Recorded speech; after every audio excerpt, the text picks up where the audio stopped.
Well, what's up guys, and welcome back to Project Time Garage.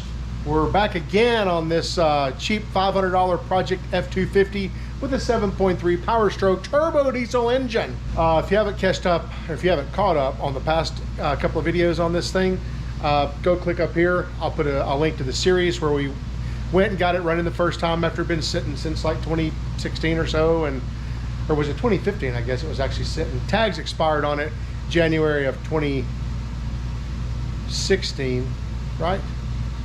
Something like that. Anyway, the tags were only good through the end of 2015, so I think it'd been sitting quite a bit longer. Anyway, I digress. We got a bunch of stuff that we're going to do to this truck, a bunch of small series. First thing we're going to start with on this particular episode is going to be the oil leak.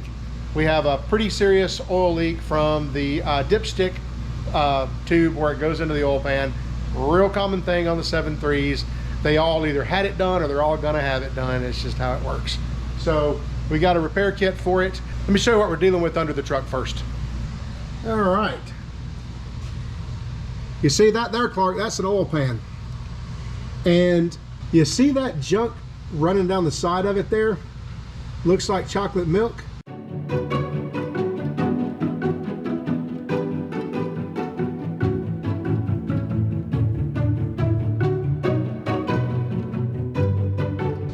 Yeah, when I first looked at that, the first thing I thought was it was leaking milky, sludgy oil out. Turns out that's epoxy. That stuff is hard as a rock. It looks like somebody, in an effort to try to maybe stop the leak at some point in time, just covered that entire nut with a big old blob of epoxy, and it's leaking like crazy. So not only do we get to do this job, we also get to try to chip off whatever epoxy that may be. We're gonna need some luck on that, I bet.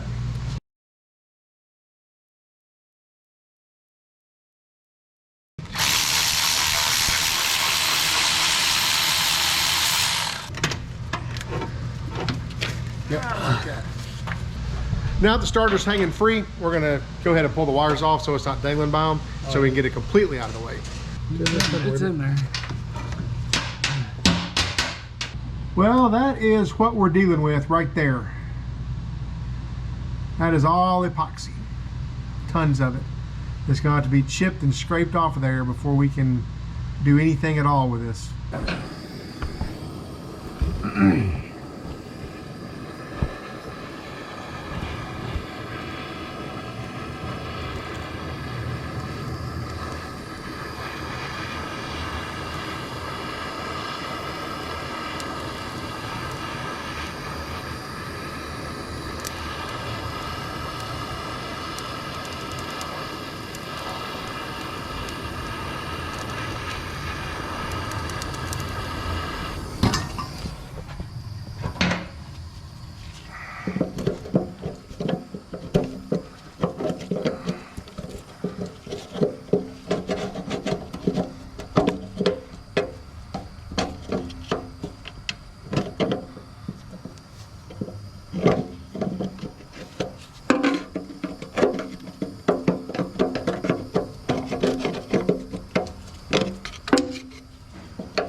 Now this is where we're at this point.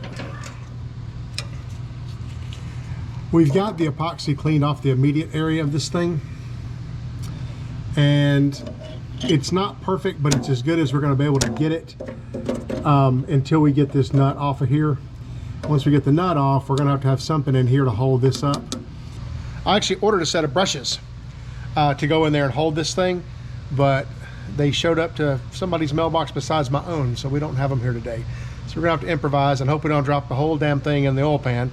If we do, we're gonna just probably go and get the $300 solution that involves dropping the thing in the oil pan. So I don't know, we'll see. Moving on. Yeah, moment of truth here.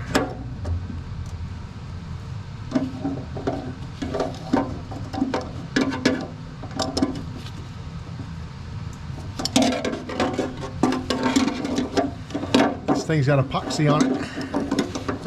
I can feel it. It's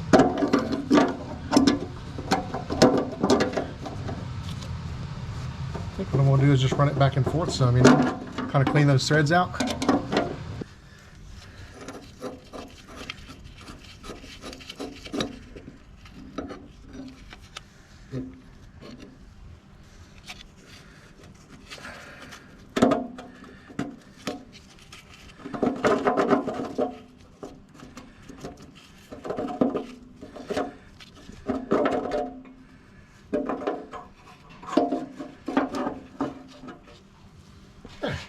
Now, should be able to clean around that and hopefully not disturb anything.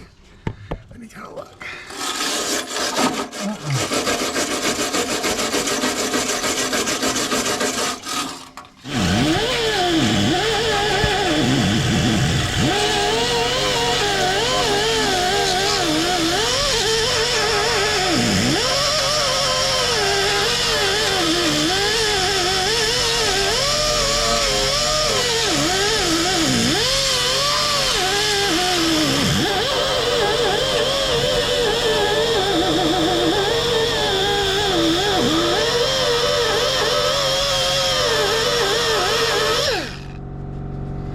Cleans up pretty good, doesn't it?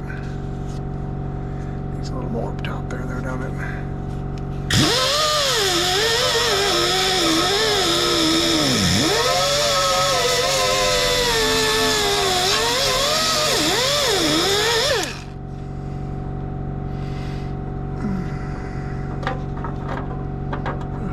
It's hung on something.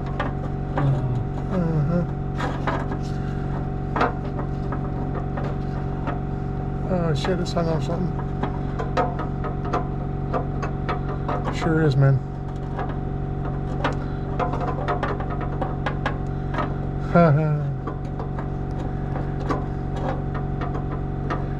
Really? You gotta be kidding me.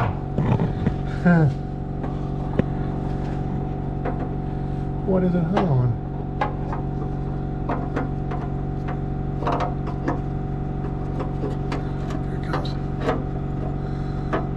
Worried about that, huh? Easy peasy, buddy. Easy peasy.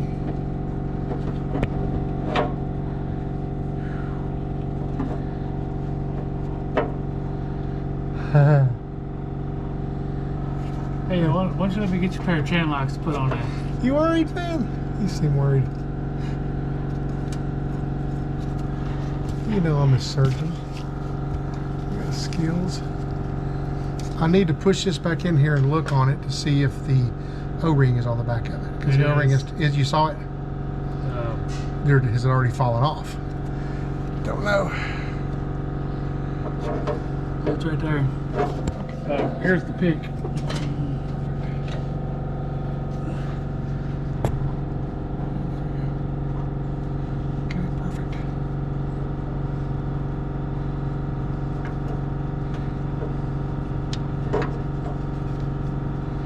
Okay, good.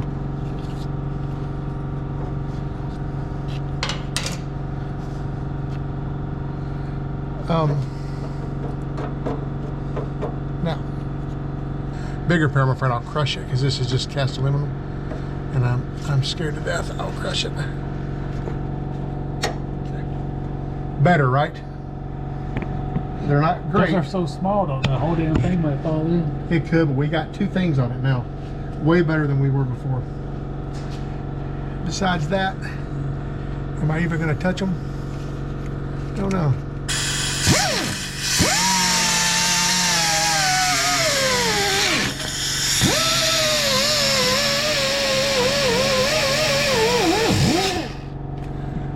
Okay, yeah. Boy, if these lines weren't in the way, this would be so much easier.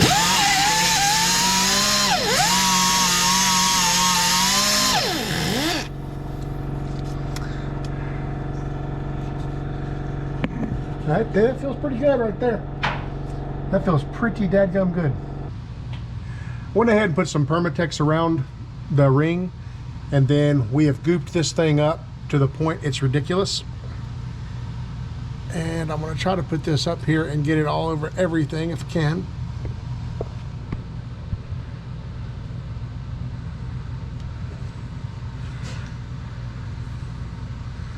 Just got to line up the notches. There they are. So we've got our rubber O-rings, a lot of Permatex, our little crush washer, and now it's time to put the nut up here. And this, I assume, is going to be the worst part of the process because we have a lot of stuff here to try to start threads. I'd say that's going to be the hard part right there.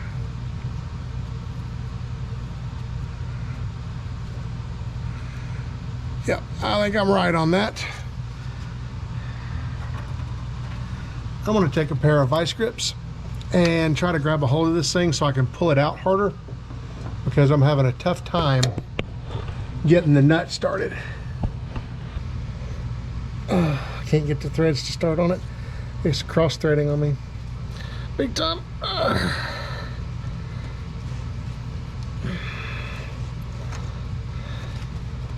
So I'm gonna have to make sure that tool's on good. I'm gonna have to unhook. I'm gonna flip this nut around the other way and just see if maybe that helps. Sometimes it's a little easier.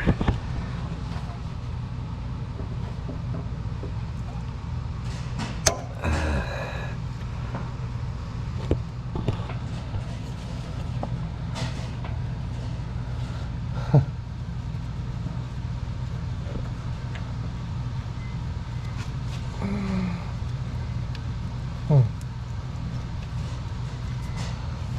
it's trying to start crooked.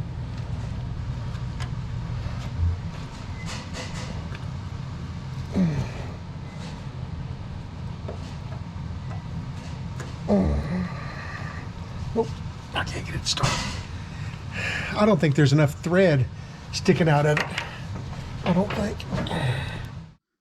As I sit here in the editing dungeon, editing this video, I realized that I could have done a much better job explaining to you guys exactly what part we got and what my problem was. I think maybe the trauma had gotten to me a little bit. And if I sound sick, it's because I am. I'm pretty sure I have the flu right now, but we're still going to edit this video and try to get it up for you guys over the Christmas break. Anyway, the repair kit that we bought in this particular case consisted of a flat rubber washer, a large metal plate, a nut, and some silicone or some RTV Permatex to kind of sandwich it all together. Really good repair kit, would probably have done just fine, but somebody sabotaged us from the very beginning. Remember all of that epoxy that was all over that? That was some good stuff. I was having to heat it with a torch to get it to do anything. I couldn't even scratch the surface on it. I don't know what it was, but NASA should be using it if they're not already. See, when I started to take that nut off, the epoxy had pretty much welded the nut to the actual housing of the dipstick tube. So when I twisted that thing off of there, I pulled a lot of the threads off with it, and it was a mess. So I didn't have any threads left to go back on there with in the first place, and what threads I could get resulted in cross-threading. Well, if you know how this situation works, the housing for the dipstick tube, it won't come out of the pan, right? You're supposed to drop the pan to remove it. Well, in this case, you don't want to do that because it requires a lot of work. Transmission's got to be pulled and all that. So the only option we really had was to let the nut start on there, even though it was cross-threaded, take some big-ass pliers and try to get it all sandwiched together with tons and tons of Permatex. And that's why you're about to see so much Permatex on this coming up here in a second. We're basically kind of doing what the last people did. I don't expect this repair is going to hold at all. I expect that we're going to have to buy a better repair kit for this oil pan. Now, Strictly Diesel, they make in my opinion, probably the best option for repairing this issue. As a matter of fact, whoever designed this probably should start working for OEM manufacturers because it's a good idea. So the way this thing works is it basically has two wings on it. You hook one wing in the side of the oil pan and you stick the thing in there, and when you turn the bolt, the other wing comes up and starts to sandwich the whole thing down. And then it basically pulls itself up to the pan, and you're good to go. Now, what do you do with the existing dipstick tube housing? You know, it's going to be in the way. Well, the answer is you just let it fall down in the pan. You literally just push it and say goodbye. It hits the pan and goes down underneath the windage tray. And once it gets underneath that windage tray, it can never come back. It's gone. So it's not an issue. Safe to run that way. So that's, I imagine, what we'll be doing when and if this thing doesn't hold. Just wanted to give you guys a heads up on what exactly is going on here. And also, I'm about to put some Amazon links down in the video description for both of these repair kits. The one we used, which would have done fine for us, I believe, had we not, you know, had the epoxy debacle. And then I'll put the good one from Strictly Diesel, which it's pretty expensive. It's about a $300 fix versus the other one, which is substantially cheaper. But had we known about this going into it, we would have probably gone ahead and bought the one from Strictly Diesel. Well, that's what we ended up with right there after putting the nut on there and putting all the Permatex on it. We used all the Permatex. Instructions clearly said on the Permatex, more is better.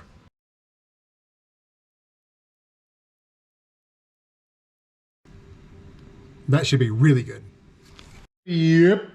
I guess since we have it up in the air, may as well go ahead and do a quick transmission flush and filter replacement. Anybody taking bets what it's going to look like?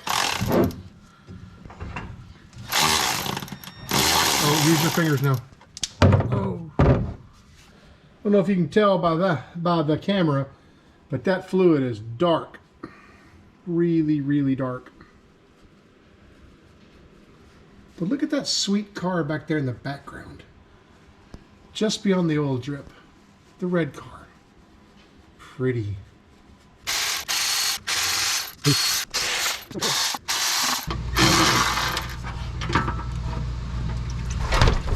Pan's clean though.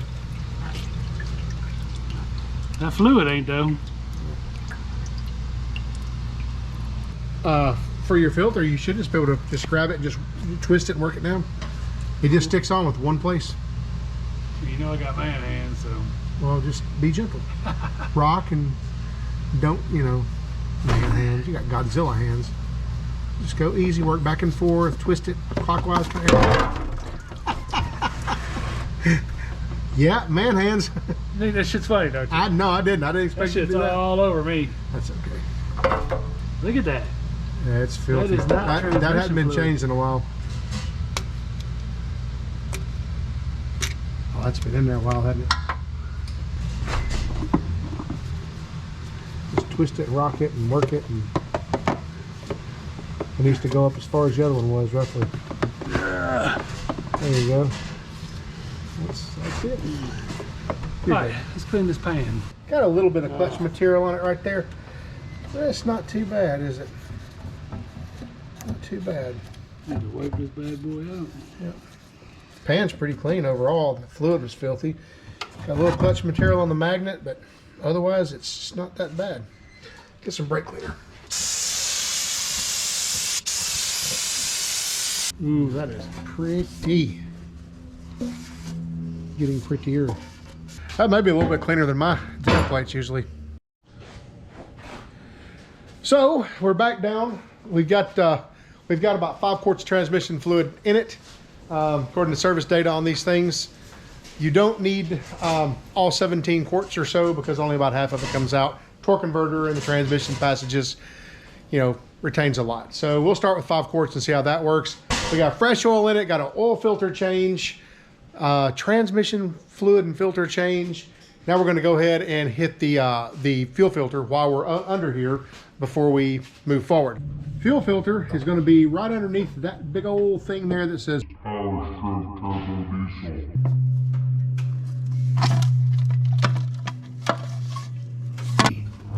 And there's your filter, all the way to its seats.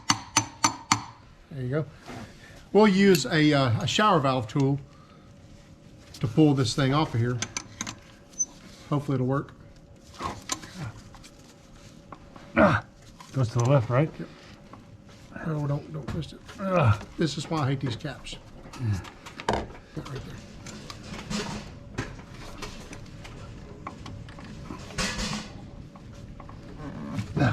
There we go.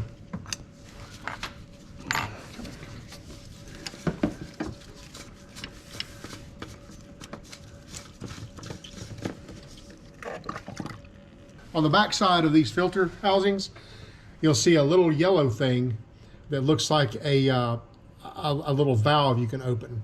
So you want to reach down there and you want to twist that thing and open it. It's way down the very, very back. Right there. Oh, this thing? Yep, grab it and pull it around. What do you mean pull it around? The bottom, you got your finger on, put Right. your finger around it, around the back side, yep, like that right there. There you go. What's that doing? So what's happening right now is diesel fuel is pouring out from under the truck and it's emptying that bowl right there. So we can clean the sediment and junk out of that bowl before we put it back together.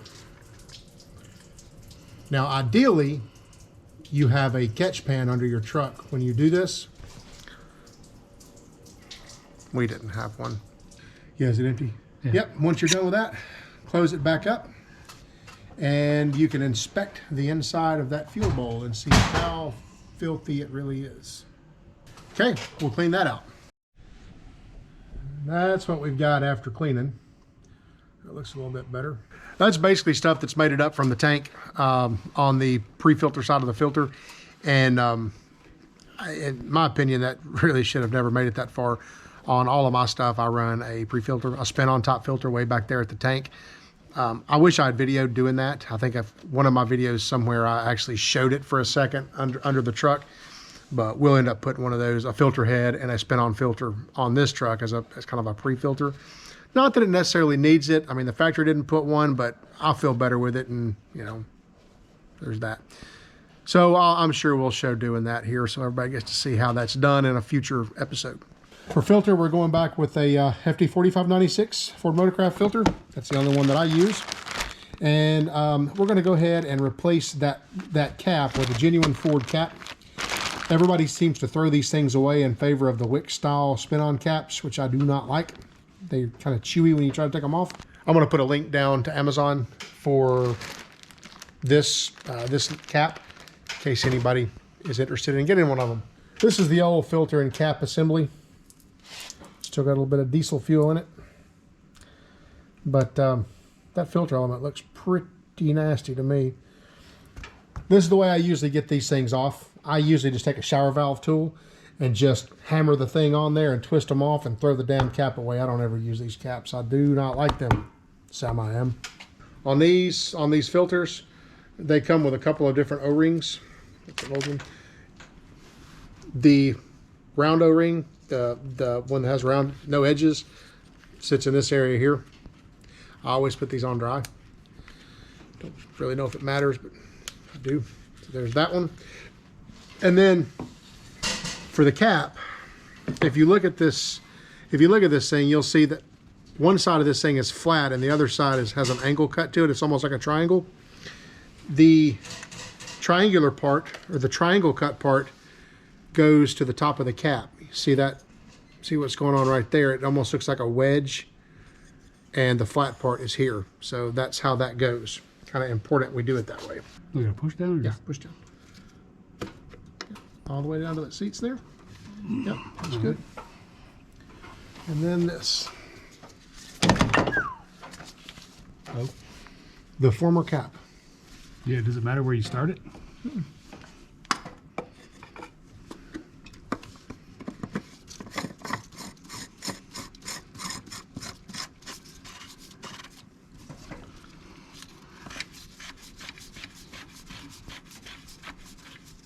Just hand tight it? Yeah, hand tie as much as you can, then I'll give you a tool to finish it. Let's go ahead and start the truck and let it run, cycle it through the gears, and then we're going to come back and recheck our transmission fluid. That is after my lovely assistant hooks up the battery cables. Actually, I'm the assistant, and I'm definitely lovely. Fired up.